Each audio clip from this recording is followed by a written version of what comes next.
Tak se na tu krásu podívejte. Tohle to jsou orchideje samozřejmě ve váze, ale vy uvidíte, že takové orchideje mohou posloužit i jako skutečné šperky. Ostatně ještě nemáš, Martina. Ještě ne, ale já doufám, že... Ale naši hosté ano. Takže já vítám pana Stefana van Adrichena, holandského pěstitele orchidejí.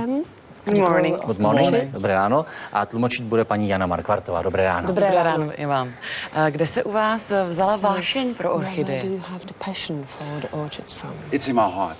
I love orchids. I cannot help it. They are so beautiful and so it's not fake, it's real.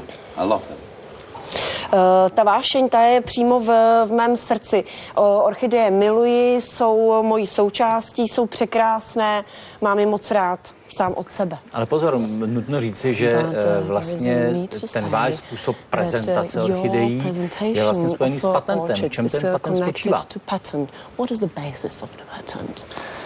The basis is you can do everything with this flower.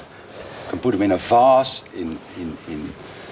like this, in a bouquet, and we designed something totally new, the living jewels for pretty girls to wear in the hair, or for men as a brooch, and it must be fashionable.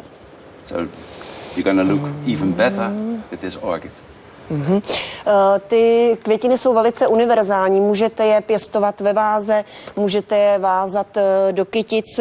Nicméně my jsme přišli s velkou inovací. Vy je vlastně můžete používat jako klenoty, jako šperky. Říkáme jim v českém jazyce, se jim říká živá bižutérie. Můžete je nosit ve vlasech, muži je mohou využívat v klopách jako brože. Podstatné je, aby to byl v podstatě krásný módní doplněk.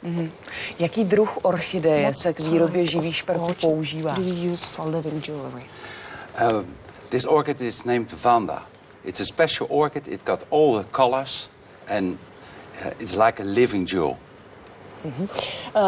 Ten druh orchideje, který se používá, se jmenuje Vanda. Nachází se v mnoha různých barvách, v celé pestré škále a ty se používají právě pro tu živou bižuterii. Je to, my ten nazorováme pojmenuje jako živé šperky.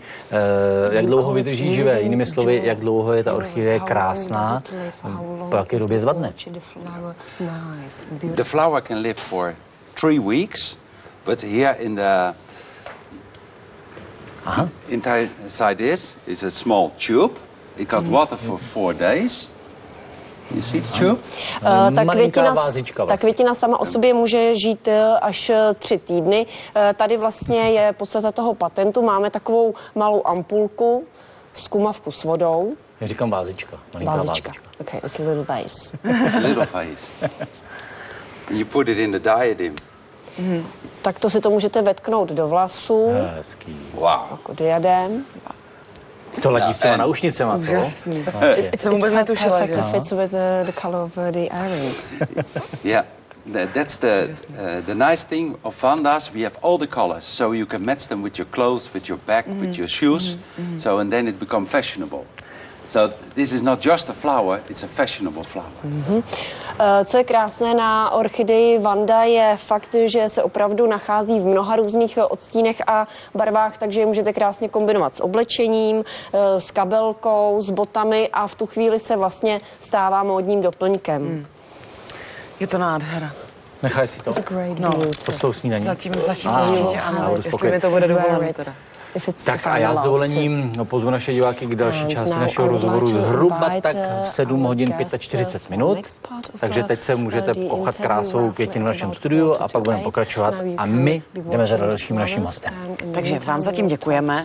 My se tady přesuneme, protože si budeme povídat s panem doktorem Jiřím Froňkem, který za námi přijel z transplantačního centra IKEM.